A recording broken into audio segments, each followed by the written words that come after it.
नमस्कार मित्रांनो, आज गणेश जयंती आहे आणि आम्ही बघा हार वगैरे विणतो इकडे.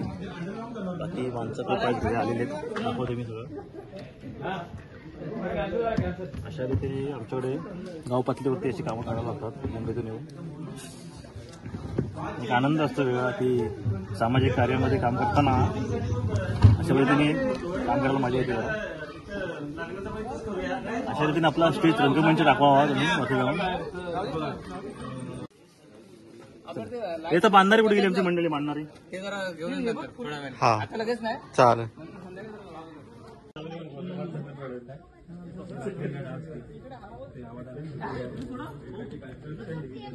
हे बघ आणलं हे बघ.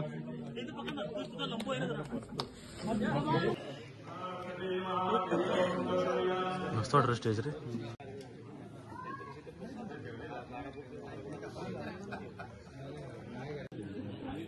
दर्शन गेलेले हा सर का पाठी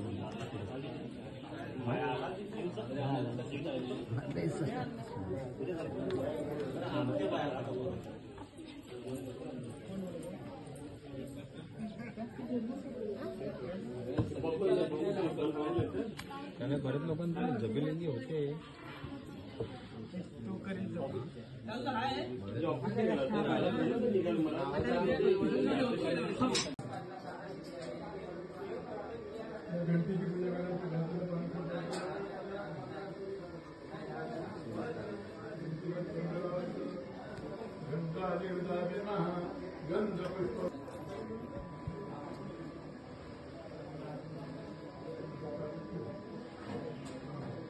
हा धर बोले धर हे घे.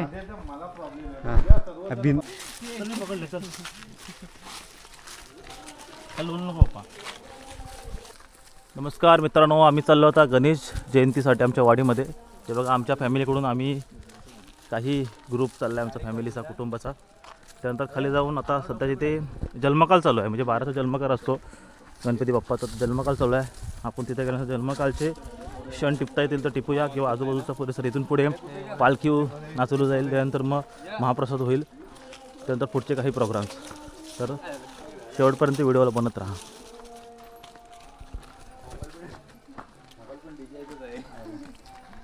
मला असं आधी भाऊ की आता आली बोलते आहे फ्रेंड. आताच आपण बोललो, आता आम्ही मंदिरात काढ खाली एक लागलो ते.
थांबा जायला जागा नाही इथं मध्ये थांबा ना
कल्पतरू मित्रमंडळ आयोजित मागे गणेशोत्सव जयंती सोहळा आज इथे मोठ्या उत्साहाने पार पडत आहे.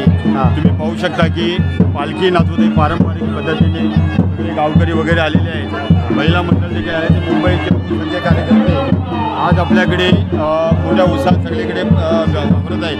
तुम्हाला मी दाखवू शकतो की हे बघा हे मंदिराचं स्टेज आहे आणि हे आपण नवीन पद्धतीने बांधलेलं आहे. आणि अशा पद्धतीने आपल्या कार्यक्रमाचं एक मोठं आयोजन केलेलं आहे. आणि संपूर्ण गावकरी आपल्या ह्या पारंपरिक सोहळ्यात खूप सहभाग घेतात आणि अतिशय उत्साहाने संपूर्ण गाव मिळून हा कार्यक्रम चालू असतो. तुम्ही पाहू शकता की सगळे आज इथे आलेले आहेत. आणि अशा तऱ्हेने हा जो पारंपरिक सोहळा आहे मागे गणेश जयंतीच्या आपल्या रुखी गावामध्ये हा एकच गणपती मंदिर आहे आणि म्हणून सगळे गावकरी सगळे एकत्र जमा होऊन हा कार्यक्रम मोठा उत्साहाने पार पडतात. आणि तुम्ही देखील कधी अवश्य रुखी गाव हे दाखवून झालं की इथे रत्नागिरी जिल्ह्याचे ठिकाण आहे. तुम्हाला वेळ मिळाला तर नक्की या. एक जागृत देवस्थान म्हणून इथे प्रसिद्ध आहे आणि याला कमीत कमी 25-30 वर्षाचा एक इतिहास आहे. आणि तुम्हाला नक्कीच आमंत्रित मी करतो की तुम्ही येण्याचा प्रयत्न करा. धन्यवाद.